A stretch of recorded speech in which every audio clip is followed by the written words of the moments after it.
Minecraft movie is actually really fun, and I never thought I'd be saying that in a million years, specifically as someone who really likes the game, but always had the thought of, how are you making a Minecraft movie? What is this going to look like? It's been through development hell, it's been through different creators, and all these other creative minds kind of seem to have had a better idea and vision for what Minecraft should be, other than this film. The trailers didn't look good. I was not excited, but after watching it, I was really shocked and pleasantly surprised by how fun this movie is. Notice how I'm saying fun. I do not think that this is a good movie, but this is a really fun film, and I think it's destined to be a cult classic one day, just as Jared Hess's other films are, such as Napoleon Dynamite and Nacho Libre. And I say this all as a fan of Minecraft. I really like this game.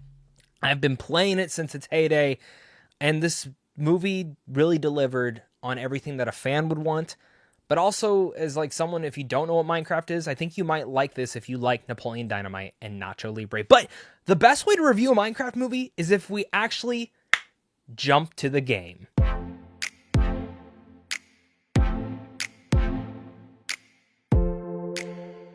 What's going on, buddy? Welcome back to a brand new movie review. Today we're discussing a Minecraft movie. This is about four misfits who are suddenly pulled through a mysterious portal into a bizarre cubic wonderland that thrives on imagination, and to get back home they'll have to master this world while embarking on a quest with an unexpected expert crafter named Steve. This is again directed by Jared Hess. It's written by Chris Bowers, Hubble Palmer, Neil Wilderer, and it also, of course, stars the wonderful likes of Jack Black, Jason Momoa, Jennifer Coolidge, Mel Brooks, and, of course, many more. Now, as I said off the top, I'm not going to get too much into like my background on Minecraft. As you can see, I'm a nerd. I'm actually reviewing it in Minecraft, and, you know, I didn't really know what to get from a Minecraft movie. I didn't know what I would want. I basically just wanted to see the world, and that's kind of what Jared Hess does here. And I think to a very high degree that this movie, as I said, is not a good movie, but it is a really fun one, just as so is Nacho Libre and Napoleon Dynamite, in my opinion. I really enjoy those movies. I went into this movie like with no expectations. I expected to honestly hate it. Even as a fan, like I just didn't expect to like it. I thought I would honestly walk out of here being like, oh, the visual effects were cool, and that's about it. But I actually came out of here with a lot of laughs, a lot of smiles, and maybe that's sometimes because it runs into the camp of being so bad that it's good. I watched it with one of my friends who we played Minecraft on and off for years, and I think we were able to bond just over like little things over all of this. So I'm definitely excited to talk about this movie today. So make sure to hit that like, subscribe button, comment down below your guys' thoughts. And without further ado, let's go over to my pros. So the number one first pro that I really want to mention is, I think, the visual effects. Now, bar none other than one scene, sometimes the humans stick out in this world, sometimes, and sometimes it's blended really well. I think that's something hard to get and nail down just in films in general.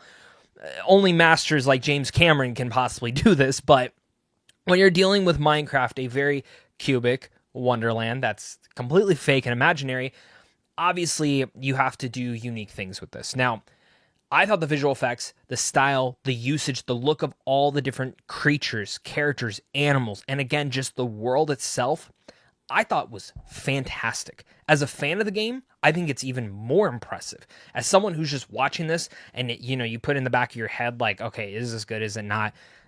I would have thought, oh, this is kind of unique. I like the designs of the characters. I like the designs of the creatures. I like the designs of everything, even though it's weird. And the human characters are very much noticing this. They understand that everything is weird here, but it fits and it looks really well. At one point in time, I was actually kind of like very invested with like just looking at the design of some of these characters, whether it's these evil hogs from the underworld, or you go over to like an Enderman and you get to see like kind of just the small little design on them, or even the creeper. All of them are great. And it even goes down to like a sheep. The zombies, the skeletons, like everything in here for me really worked on that whole graphical design. I think the film looks really good. And I think the money is definitely on the screen in terms of the visual effects, except for like one or two scenes where the humans really did stick out. But for the most part, I really like the design of everything, and I think that worked out one of the strongest parts. On top of this, I actually found that the action in here was really fun, engaging, and over-the-top insanity. Something that I would expect Jared Hess to get if you've seen Nacho Libre, Napoleon Dynamite, just on a bigger scale. And he's able to have fun with that. And I think Jack Black knows how to play into that field. Seeing Steve go ham on some zombies in one of the earlier moments is a awesome time. Same thing with skeletons, and even specifically the final giant fight scene was badass. And again, I say this as someone who loves the game. So like, some of this is like a little bit of nostalgia kicking and like getting to see some of this stuff in like live action, and it's cool to see how it comes out. Even like one of my other friends at the screening I was talking to afterwards, they told me, they were like, yeah, it's like, as someone who's never played this game, I thought it was fun. That's a big key piece, is fun. I think kids are going to love this movie. I think if I was a kid, this would be one of my favorite movies. The wacky humor, and specifically because of how colorful and fun the world is. In a way, it kind of even reminds me of the Super Mario Brothers movie, how sometimes it would over-explain certain things, sometimes it would just dive into the world, and sometimes it just kind of showcased everything, but like really much enough, the Minecraft movie is beautiful for that. I thought I'd be saying a Minecraft movie is beautiful for something, but here we are. The other little thing as well is, and this is coming from just a fan, I really like the usage and design of certain things. The crafting table, how does crafting work? The village, the villagers, all the little like tidbits of universal and mythology knowledge in the Minecraft world. That was fun. I like the way, again, of just these subtle details, and especially Easter eggs. There is one in here that I thought it was fantastic put in there. I'm not huge into like the Minecraft community currently, or like over the last 5 years, I just kind of play. But knowing some of the creators and creative minds who have been a part of this, I thought was very heartwarming how they put those pieces into here, and they're really much just there. They're not prevalent to the story. They're not huge into any of those other natures. They just put a smile on your face for sure. Wacky and insane as the Minecraft world can be, the tone never loses sight of it. It's never taking itself too seriously, even in serious moments that it should. And it never even goes hindsight into that, even into the real world. Like this small town that these characters are from, it's weird. It's very wacky, and it's unrealistic sometimes. But that is where I think the tone is set, and actually where I want to give Jared Hess a lot of credit here. He sets that tone early. And from the early moments, like I knew that this is the guy who made Napoleon Dynamite and Nacho Libre. And in the early moments before we even get to the Minecraft world, the tone is set of what this film is going to be. And the second that is set, I knew I was in. I was like, okay, this is what he's going for. He's going for Napoleon Dynamite basic humor. I'm fine with that. And for the rest of the movie, that was it. And I overall thought that was one of the more impressive parts. And then, of course, even going to over the actors, Jack Black, as I mentioned, just takes this in spades and just runs off with it in a ton of fun lights. Jason Momoa, I've heard from some people who think he deserves a Razzie for this, and other people who think this is a career killer. I thought he was fun. Honestly, I don't think he's as good as Jack Black in here, but I thought he was fun.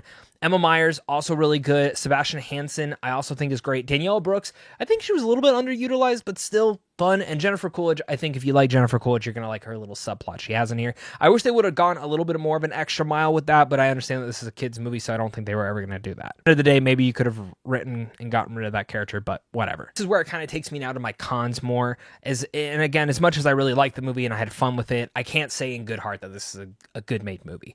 And I think a lot of that actually stems down from the script. I think the script is pretty damn terrible for this movie. In terms of story and in terms of exposition, it never really makes you lock onto the characters, which some people can say, well, Minecraft's never really done that. It's never been character driven. It's all about creative vision and everything like that, which is what this film really gets, but it's a movie.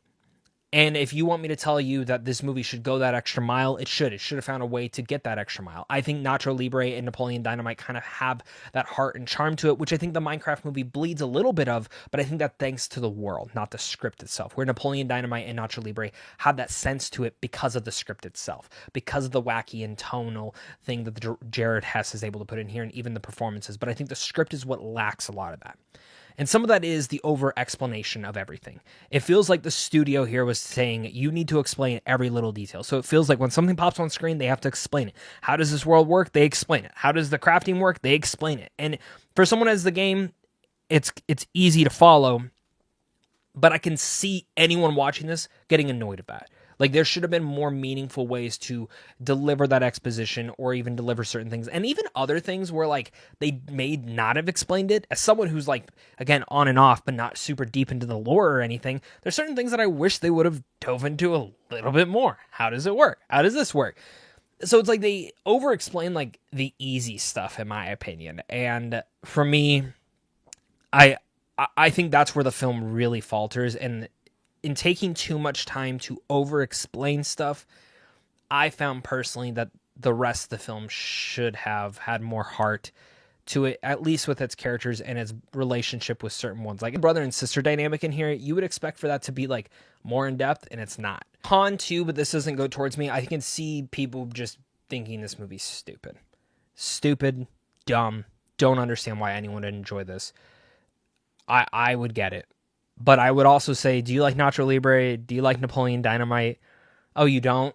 Okay, well, that makes a lot of sense. And if you told me that you did enjoy those and didn't like this movie, like even to a slightest degree, I would honestly like be a little bit confused because it's kind of shocking. Just don't like big blockbusters or whatever that might be with this stupid kind of humor, and maybe you expect more. But like honestly, what did you expect from the Minecraft movie? Genuinely. That's where it takes me that the Minecraft movie is destined to be a cult classic, just as Napoleon Dynamite and Nacho Libre have become. Jared Hess infuses his zany, weird, over-the-top, random, stupid, and overall dumb creativeness into Minecraft. It might not be a good movie, but it's a really fun movie.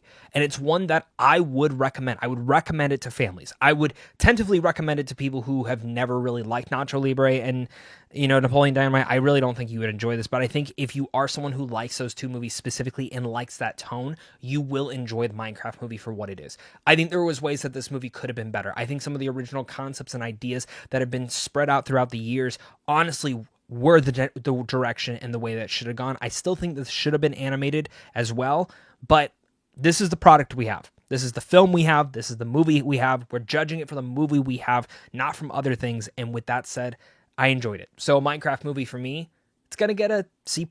Whew. Jumping back into the real world now. Thank you so much again, guys, for watching this. Make sure to hit that like and subscribe button. Comment down below your guys' thoughts. More movie reviews, more TV reviews coming very soon. And maybe even some video game reviews for Assassin's Creed Shadows. But of course, until next time, stay classy.